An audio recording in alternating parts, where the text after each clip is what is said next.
दमोह में चुनावी प्रचार शबाब पर है। प्रचार के दौरान समाज के सम्मेलन का आयोजन हो रहा है। बीजेपी राजपूत समाज का सम्मेलन कर राजपूत वोटों को साधने की कोशिश में है। केंद्रीय कृषि मंत्री नरेंद्र सिंह तोमर और कैबिनेट मंत्री महेंद्र सिंह सिसोदिया ने इस सभा को संबोधित किया। इस दौरान कैबिनेट मंत्री भूपेंद्र सिंह और प्रद्युम्न सिंह तोमर भी मौजूद रहे।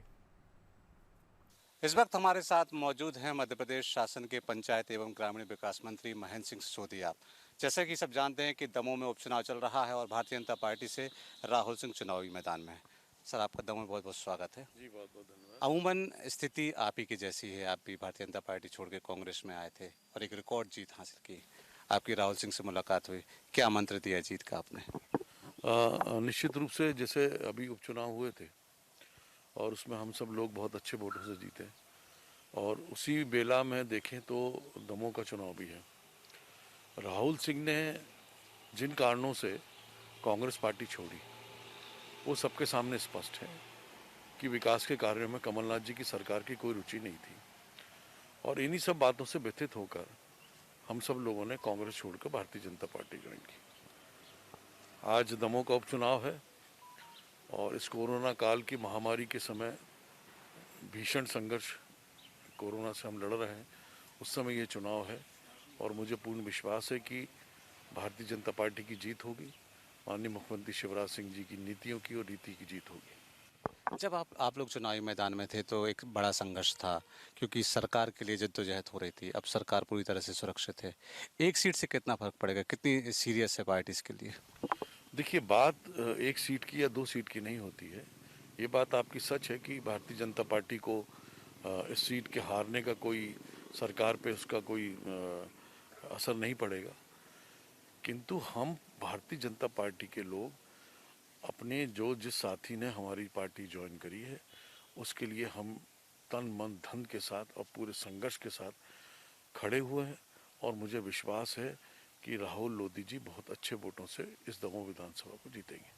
ये हैं महेंद्र सिंह सिसोदिया जी, जो बता रहे थे कि जयंत कुमार मलैया 42 सालों से भारतीय जनता पार्टी के साथ में हैं और अभी भी भारतीय जनता पार्टी के साथ नजर आ रहे हैं। वहीं चुनाव के संबंध में उन्होंने बताया कि भले ही एक सीट सरकार के लिए महत्वपूर्ण ना हो, लेकिन चुनाव पार्टी लड़ रही है और ये चुनाव पार्टी भारी बहुमतों से जीतेगी। मनीष सोनी, बंसल न्यूज़, दमोह।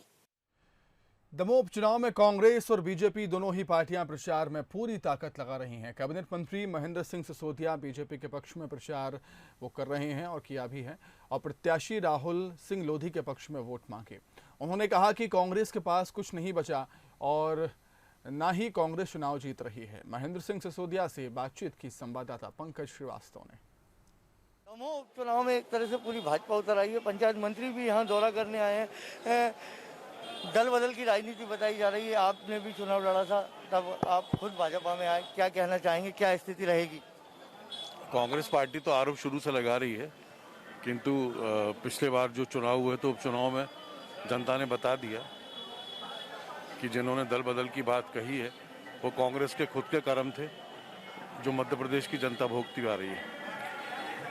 दमोह चुनाव में अप्रत्याशित रूप से भारतीय जनता पार्टी की लहर है, क्योंकि जनता ये भी जानती है कि 2.5 साल अभी भारतीय जनता पार्टी की सरकार को रहना है और शिवराज सिंह जी ज़बरदस्त तरीके से इस कोरोना की महामारी में कार्य कर रहे हैं और ये जीत हमारी सुनिश्चित है दमोह विधानसभा की। दिग्विजय सिंह जी यहाँ आने वाले हैं, 2 दिन डेरा डालेंगे। कहा जा रहा है कि एक बड़े नेता, कांग्रेस के बड़े नेता सभी आ रहे हैं। देखिए, माननीय दिग्विजय सिंह जी के बारे में मुझे कुछ नहीं कहना है। उनके नेता बड़े आ रहे हैं तो हमारे भी नेता हैं। जनता ये जानती है कि 2.5 साल अभी भारतीय जनता पार्टी की सरकार रहेगी।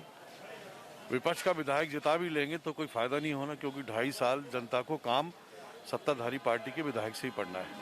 और जिस तरीके से माननीय शिवराज सिंह जी की सरकार कार्य कर रही है, मुझे नहीं लगता कि कांग्रेस पार्टी को आने वाले आगामी चुनाव में भी जीत की उम्मीद रखना चाहिए। दमोह की तो बात ही छोड़ दें। जहाँ तक माना जा रहा है कोरोना हाई स्केल पर लॉकडाउन लगता जा रहा है, फिर ऐसे में चुनाव है। ये मजबूरी होती है सरकार की, क्योंकि चुनाव सरकार नहीं कराती, निर्वाचन आयोग कराता है और निर्वाचन आयोग का आदेश है कि चुनाव होने चाहिए। चुनाव किए जा रहे हैं। तो एक तरह से निर्वाचन आयोग का आदेश है कि चुनाव किए जाना चाहिए, चुनाव हो रहे हैं और चुनाव होंगे, मगर कोरोना एक तरह से बढ़ता जा रहा है, इसको भी सरकार को अब ध्यान देना है। वहीं भाजपा के दिग्गज नेता अब मैदान में उतर आए हैं। देखते हैं कि चुनावी दंगल में जीत किसकी होती है।